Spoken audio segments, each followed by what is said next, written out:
Selamat siang rekan-rekan Unsia dimanapun berada.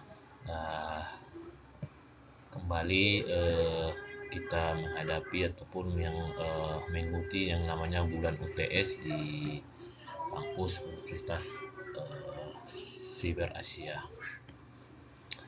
Yang dimana kali ini saya coba untuk mempresentasikan ataupun menjawab soal UTS yang diberikan oleh Bapak dosen, yaitu di mata kuliah UTS itu di mata kuliah pengantar teknologi komunikasi dan informatika, ya, yang dimana uh, dalam 2 minggu ini kita diberi kesempatan untuk bisa menjawab ataupun mempresentasikan soal yang diberikan oleh Bapak dosen kita melalui mata kuliah pengantar teknologi komunikasi dan informatika. Oke, sebelum saya mulai, tidak lupa saya ingin memperkenalkan diri kepada rekan-rekan sahabat Unsia ataupun di luar Unsia yang mungkin nanti bisa mendengar eh, record ini di melalui channel YouTube. Ya, perkenalkan, nama saya Eri Doni Pasaribu. Nah, saat ini saya bertempat tinggal di Depok. Saat ini saya sedang menempuh PJJ S1 Informatika, untuk S1 ya Informatika, yang dimana memang sebelumnya saya sudah kuliah dari D3 hanya melanjutkan S1 dari ke kampus Unsia ini gitu. Nah, pada saat hari ini ada di mata kuliah pengantar teknologi komunikasi dan informatika untuk soal UTS dengan Bapak dosen Dr. Ucup Darussalam STMT, ya. Oke, sebelumnya juga saya saat ini sedang bekerja ya di salah satu perusahaan IT ya, ya, yang bisa kita lihat di sini di PT Mitra Integrasi Informatika di Metro Data Group ya, yang dimana saya berposisi sebagai product manager, yang dimana pekerjaan sehari-hari ya, karena memang perusahaan saya ini bergerak di bidang IT, yang konsultan IT. Tentu sebagai posisi yang saya pegang, memegang suatu produk ya, yang dimana produk hardware yang saya pegang sekarang untuk bisa saya kelola dengan baik ataupun presentasikan dengan baik kepada customer-customer ataupun perusahaan-perusahaan yang ada gitu. Mungkin itu dulu perkenalan singkat yang bisa saya informasikan kepada teman-teman semua. Oke, ada 4 yang harus saya presentasikan melalui soal yang sudah diberikan oleh Bapak dosen, yaitu melakukan presentasi tentang peluang tren digital teknologi pada tahun 2024. Oke, saya di sini mempresentasikan salah satu aja ya. Sebenarnya kalau dibilang tren pada 2024 itu ada 4 sebenarnya yang memang akan tren di 2024. Walaupun sebenarnya itu mencakup secara teori-teori yang memang dikemukakan oleh para ahli ya, yang akan tren-tren nanti akan di 2024 itu. Tetapi yang paling masif sekarang sebenarnya masih paling masif di tahun ini ya, teknologi AI ya. Teknologi AI ini uh, emang lagi masif, sangat masif sekali sih. Sangat sangat bisa dibilang teknologi AI ini gak ada habis-habisnya dibicarakan, baik di kalangan siswa, mahasiswa, pekerja, perusahaan, pemerintahan, bahkan militer ya. Hampir semua orang membicarakan teknologi AI. Nah, di sini saya ngambil salah satu trennya generative AI ya, everybody automation ya gitu. Oke, sebelum itu kita mungkin rekan-rekan bisa banyak sekali di internet apa itu AI kan gitu kan. Nah, di sini secara general saya mengambil itu AI itu memang dasarnya itu memang suatu kecerdasan buatan gitu ya. Kecerdasan buatan yang memang bisa didefinisikan sebagai teknologi yang dirancang untuk membuat sistem komputer itu ya, mampu dia meniru kemampuan intelektual intelektual manusia seperti itu. Yang arti bahasa umumnya itu bisa dibilang 11-12 dengan pemikiran manusia seperti itu. Yang membedakannya that's, dia yang membedakannya secara umum ya itu masih manusia yang membuat, tetapi ketika manusia membuat teknologi ini dia mampu seperti manusia itu sendiri seperti itu kira-kira, yang dimana teknologi ini tidak membutuhkan resource ataupun sumber daya manusia untuk mengoperasikannya gitu ya. Nah, dan apa itu AI generatif? Nah, AI generatif ini bekerja menggunakan model ML ya untuk mempelajari pola ya, mempelajari pola-pola seperti itu, hubungan dalam set data yang terdiri dari konten-konten yang dibuat oleh manusia itu sendiri seperti itu. Nah, sistem ini kemudian menggunakan pola yang dipelajarinya itu, dia bisa mampu untuk membuat konten baru semacam itu. Jadi ini adalah dasar untuk bisa kita kembali apa itu AI dan apa itu AI generatif ya. Yang dimana AI generatif ini adalah salah satu tren juga nantinya yang akan dibicarakan, yang akan eh, dipelajari lebih dalam lagi di tahun 2004, dan saya yakin akan hal itu, dan ini juga saya dapatkan daripada para scholar ya, yang bergerak memang di bidang-bidang IT seperti itu.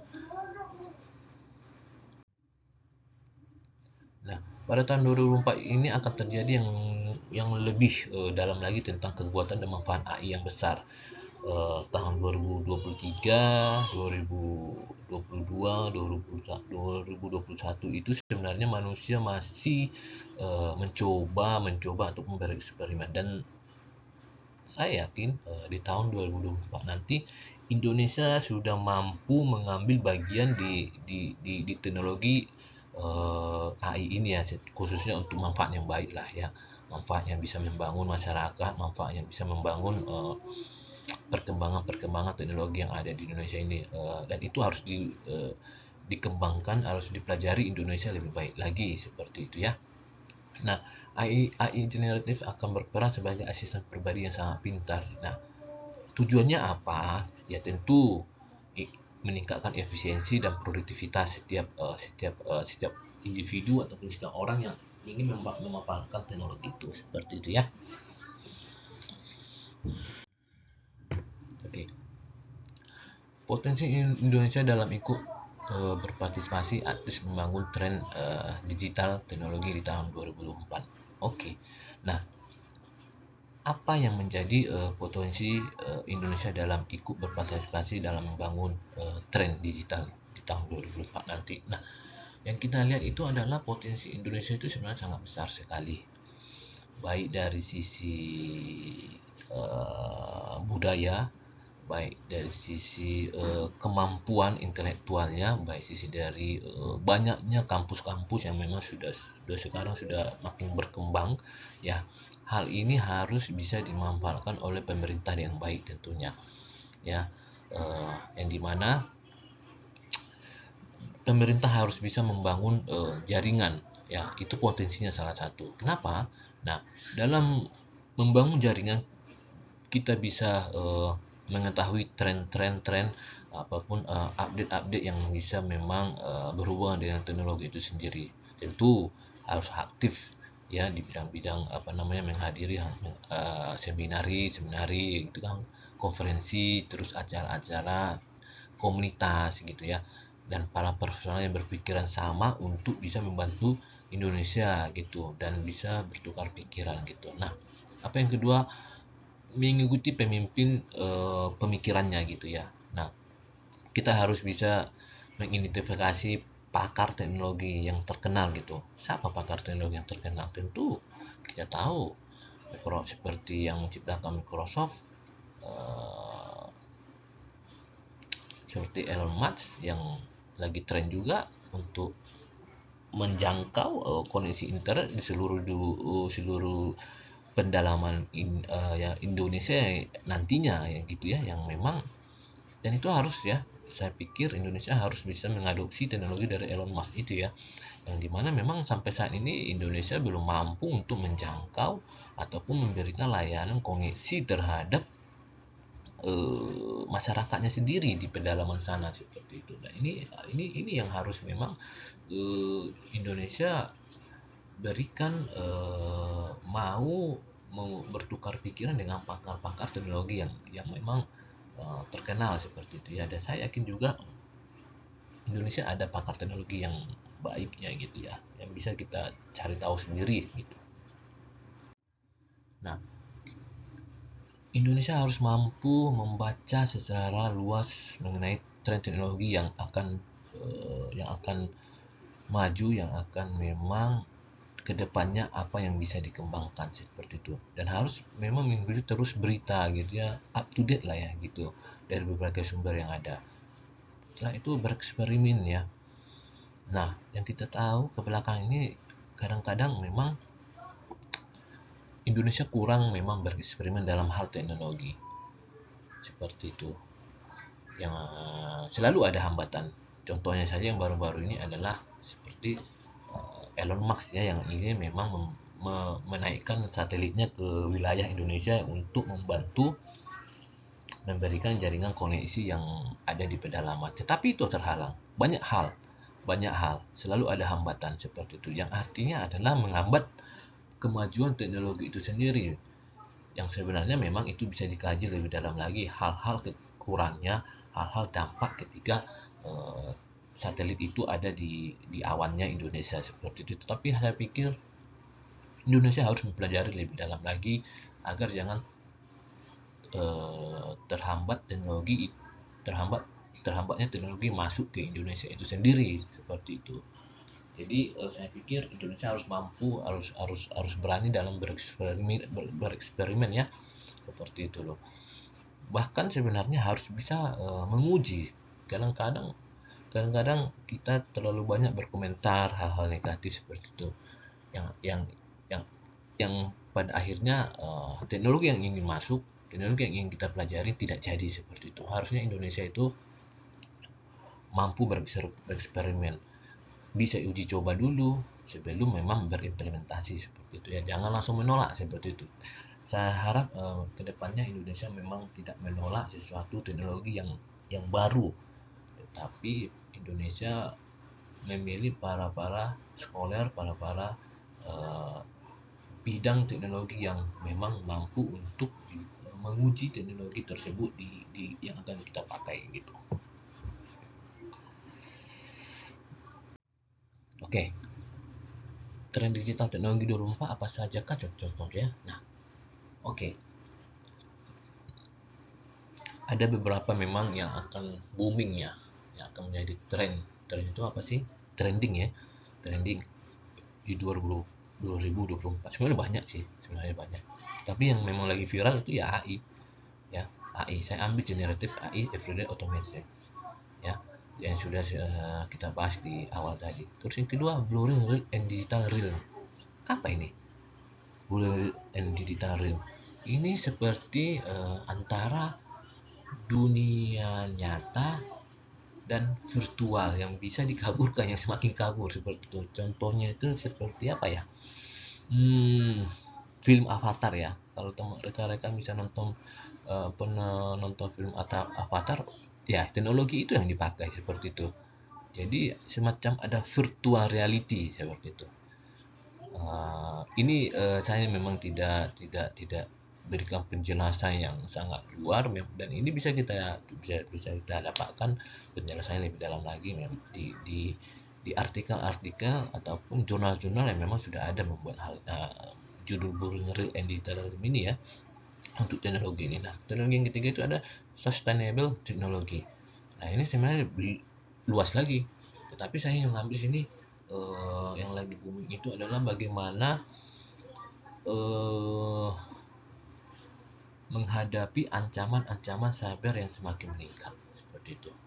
Nah, kita tahu bahwa tren yang sekarang ini, kita ambil contoh ya, seperti di bidang militer seperti itu.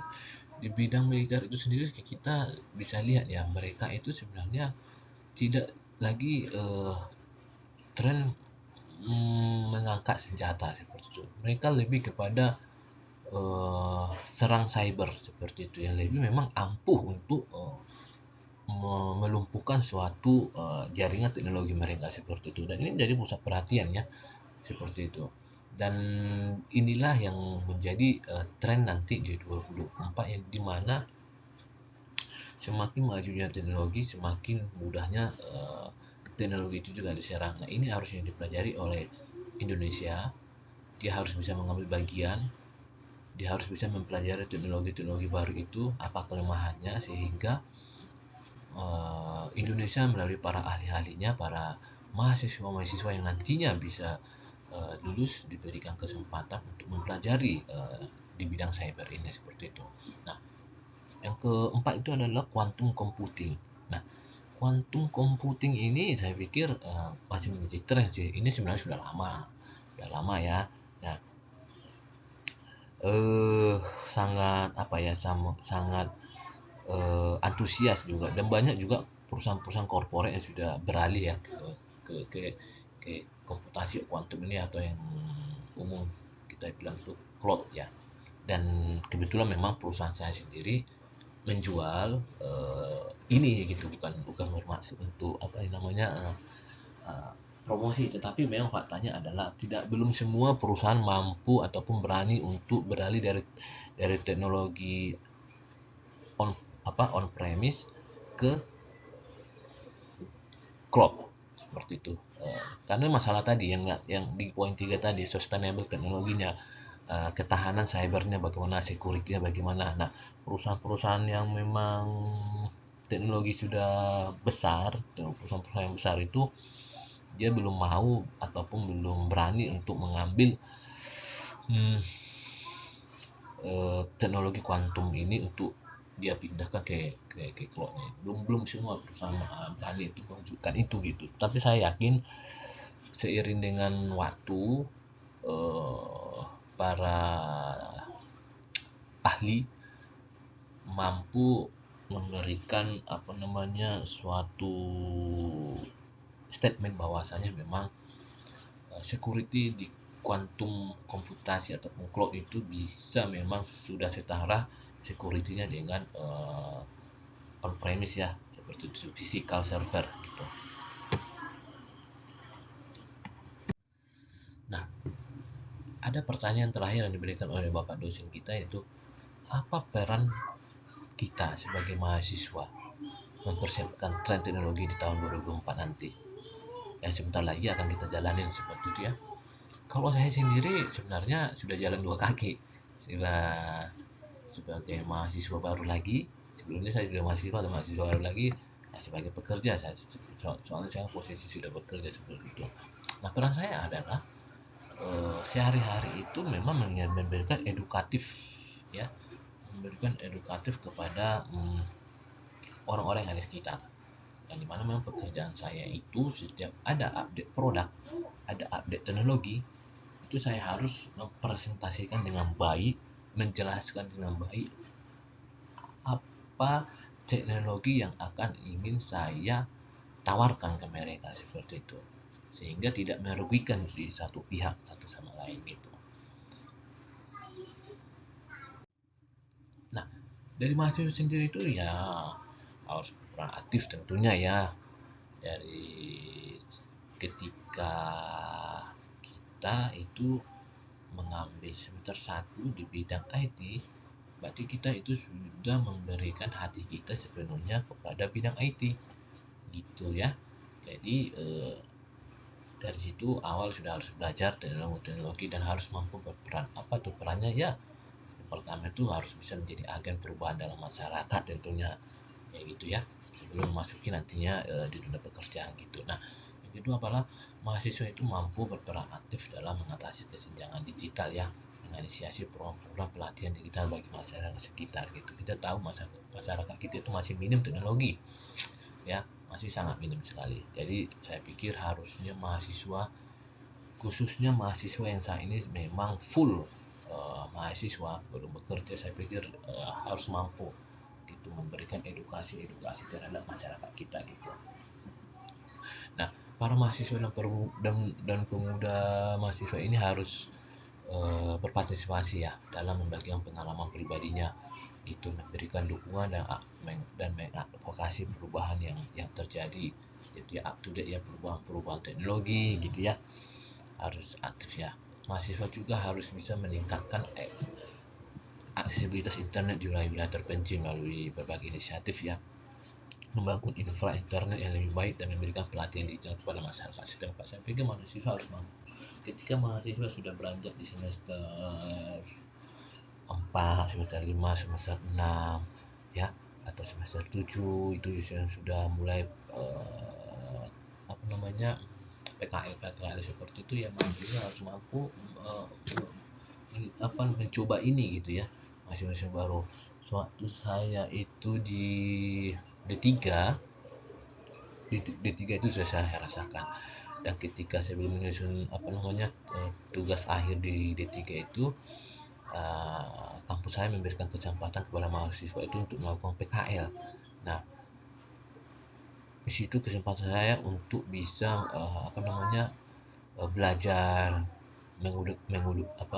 mempelajari dan mengajari masyarakat bagaimana teknologi itu sebaiknya digunakan seperti itu ya, membangun dari yang kecil gitu ya. Nah, itu sudah saya rasakan waktu saya memang kuliah di D3 seperti itu. Yang kelima itu tentu mahasiswa harus mampu berkolaborasi dengan pemerintah dan sektor swasta ya, seperti itu. Yang masuk dengan sektor swasta ini apa? Nah, tentu kadang-kadang mahasiswa itu minim ya jaringannya. Nah, di sini saya berharap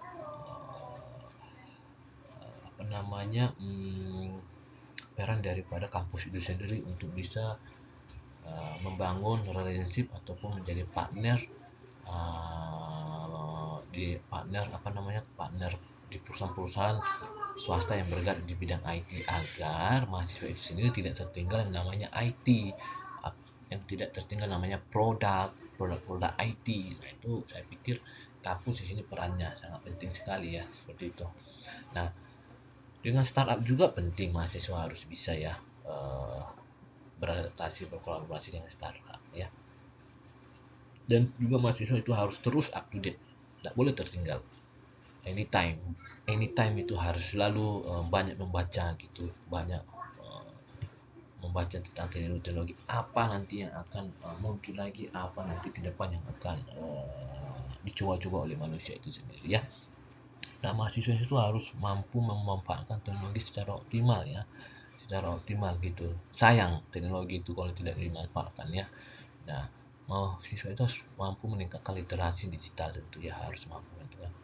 Nah, yang paling terakhir ini adalah mahasiswa mampu berexperimen dengan teknologi yang saat ini berkembang, yaitu AI ya. Yang saat mahasiswa sekarang itu memang secara tidak langsung itu sudah menggunakan yang namanya teknologi AI ya, yang kita kenal dengan ChatGPT ya, ChatGPT. Tapi saya pikir mahasiswa sebaiknya jangan hanya memakai teknologi gitu, tapi harus mampu bereksperimen apa itu sebenarnya di belakang itu gitu loh. Harus dipelajarin gitu loh, apa yang di belakang daripada produk itu sendiri, seperti itu.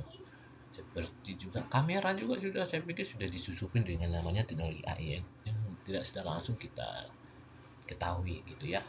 Dan itulah mungkin peran kita sebagai mahasiswa ataupun sebagai anak-anak muda masa kini, dan masih banyak lagi peran-peran yang mungkin bisa kita manfaatkan di bidang IT, khususnya yang akan tren nanti di 2004 seperti itu. Oke, mungkin itu yang bisa saya berikan kepada rekan-rekan semua yang bisa menonton video ini, ataupun jawaban dari UTS yang diberikan oleh Bapak Ucup. Sebelumnya juga saya mohon maaf jika masih terdapat kesalahan dalam berbicara, kesalahan dalam mempresentasikan jawaban soal yang diberikan oleh Bapak dosen. Kiranya hari demi hari makin berkembang, hari demi hari makin lebih baik lagi, dan rekan-rekan juga yang memang mempresentasikan jawaban UTS-nya semoga sukses selalu, dan Bapak dosen bisa sehat selalu. Demikian yang bisa saya sampaikan. Terima kasih.